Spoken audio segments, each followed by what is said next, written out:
Patrick Devedjian, ministre chargé de la mise en œuvre du plan de relance, et Benoît Apparu, secrétaire d'État chargé du logement et de l'urbanisme, ont visité ce jeudi 7 janvier 2010 le foyer Falleret dans le 15e arrondissement de Paris.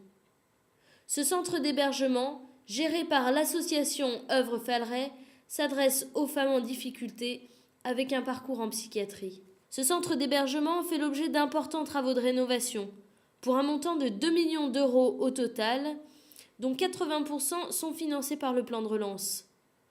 Ces travaux visent à améliorer l'accueil de ces femmes, à mettre aux normes les locaux et à individualiser les chambres communes.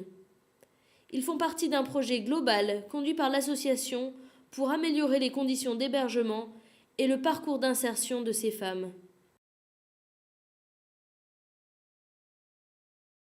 C'est effectivement l'objet de la visite que nous avons faite aujourd'hui avec Patrick Devedjian. L'idée était de se rendre compte très concrètement sur place de l'avancée des dossiers, notamment dans les centres d'hébergement.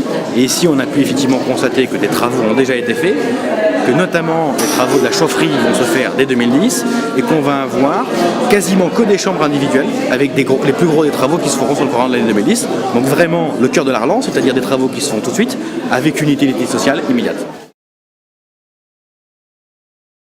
Dans le plan de relance, sur le volet logement et notamment logement social, on a eu une opération principale, c'est l'opération de ce qu'on a appelé les 30 000 VFA. Concrètement, c'est quoi? Des promoteurs qui avaient des projets de construction d'immeubles, qui n'arrivaient plus à les vendre au privé.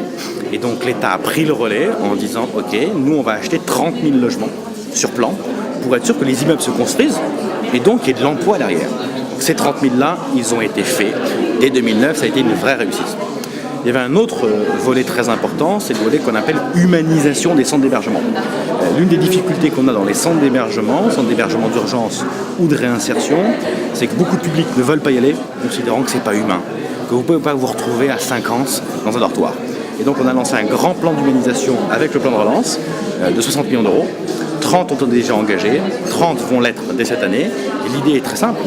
Comment est-ce qu'on rend ces centres plus humains pour développer l'autonomie des personnes et les conduire vers le logement? C'est vraiment le cœur du métier.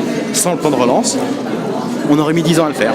Là, on a effectivement pu avoir une action très massive et 500 associations ont présenté des projets dans le cadre de cette humanisation.